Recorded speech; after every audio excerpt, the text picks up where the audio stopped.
With this one thing, I was able to 5x my personal productivity and take my growth to another level. Welcome back to my channel. My name is Erkka Suvanto. Some of you call me EJ. I'm the guy on social media who wants to build a legacy for his own kids and pass on all the life and business lessons to each and every one of you. Back in the day, when I was 21 years old, I lived in Los Angeles, California. I bought my very first personal improvement, personal development book from Brian Tracy. And I was so convinced back then that setting concrete goals, visualizing them, repeating those in my own mind, and taking massive action was the only solution going forward. And don't get me wrong, it served me well until it didn't. I had to make some drastic changes, first and foremost, to maintain my personal happiness and improve it, and then get more done professionally as well. So today in this video, I'm going to share some personal stories with you and my process, how I was able to go from a very outcome-driven person to somebody who values the daily action over anything, and how at the same time I was able to 5x my personal productivity. Using the whiteboard here, I'm going to illustrate what I mean by 5xing my personal happiness and productivity. Let's divide this presentation on this piece of paper into two. Let's talk about then and now. So this is let's call it the 5x better version of me. So back then, as I mentioned, goals, visualizing them, repeating them constantly in my head, and taking massive action was my recipe. Ultimately, it meant that I was extremely outcome driven. So my happiness, my personal happiness, was directly linked to the outcome of the work. If I won or if I lost, that meant the world to me. And I've thought for so many years that trouble, adversity, and pain didn't apply to me. Why? Because one, I worked so hard. Two, I was able to see the big picture. And three, I was very good at anticipating what was around the corner. But I didn't realize that I was actually just playing it safe. I don't think I was willing to make all the mistakes possible to learn and grow and test what my true capabilities were. And the worst of all was the fact that my personal happiness, like I said, was directly linked to the outcome of the work. I didn't understand the concept of staying in the game, playing infinite games that never end. Business is a game that's not supposed to end. We never lose if we never quit. Staying in the game is our ultimate goal. Same thing with health. We don't reach that beach body by next summer, but our goal is to stay healthy through life. So using a real life analogy here from the car industry, I was like a Ferrari engine, high revving V8 engine that was spinning super fast. And yes, I got some stuff done too, but nothing compared to what I could have accomplished if I had understood what the real focus was in my life. So that high revving engine was only using first and second gear.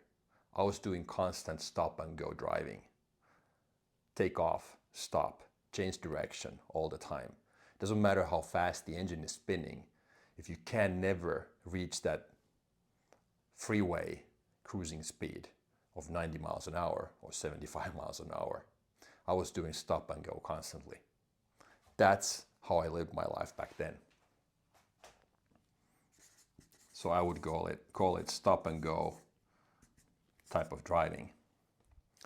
Whereas now, what really triggered the whole thing for me was that I understood in chronological order that there are actually three phases in our life. There's the past, there's the right now, and then the future.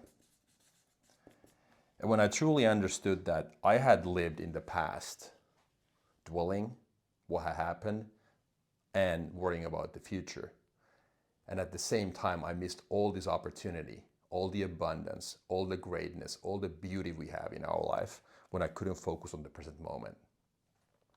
And this was directly linked to my outcome driven way of seeing life.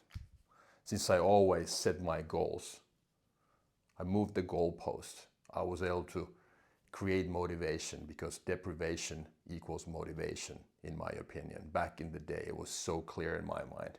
So outcome was future or the past. What I couldn't accomplish in the past troubled me, plus then I was worrying about the future. And then it wasn't until 2 or 3 years ago when I fully understood the value of the present moment. And ever since, I was able to get so much more done. And first and foremost, most importantly, be a lot happier personally. So using the same stop and go traffic or the car industry example here, now I can do the so-called freeway driving. I still need to constantly remind myself about the value of the present moment, especially when there are difficulties, there's pain and there's adversity. Now I actually, honestly, deep down, real talk, I'm grateful for all the pain and adversity I have in my life. Because at the end of the day, it's an epic story. So how do I do it then personally on a daily basis? So instead of worrying about the outcome or setting concrete goals, I actually don't do it anymore, believe it or not. And this might be counterintuitive to many of you who are used to setting concrete goals, numeric goals for your business. The only thing I do nowadays is to identify the winning actions on a daily basis. What is it that I need to do to get better daily? Now I have my maker and my manager time. That's divided. That's clearly marked on my calendar. That's number one. When I have my maker or my creator time, I get stuff done. I promote my business 3 to 4 hours every day. When I have my manager time, I have deadlines for that. I have a structure for that as well. So now I'm much more structured and I have focus. So I'm able to reach that freeway speed faster and maintain the speed because I have focus. I have longer time periods dedicated to each action. So it's all about identifying the daily action, sticking to it, keeping your head down, staying a little more humble, and trusting that the process will take care of itself. It's the work, the daily work, we need to learn how to enjoy and not be outcome driven. There isn't anybody else. There's not something or someone out there that's going to make me happy. It's not the car, it's not the house, it's not the money, but it's the work I need to enjoy one way or the other. This was my simple formula in a shorter video today. I hope you enjoyed the video. If so, please subscribe to my channel, hit the like button and comment. Please feel free to do so. Thank you for watching, and until next time.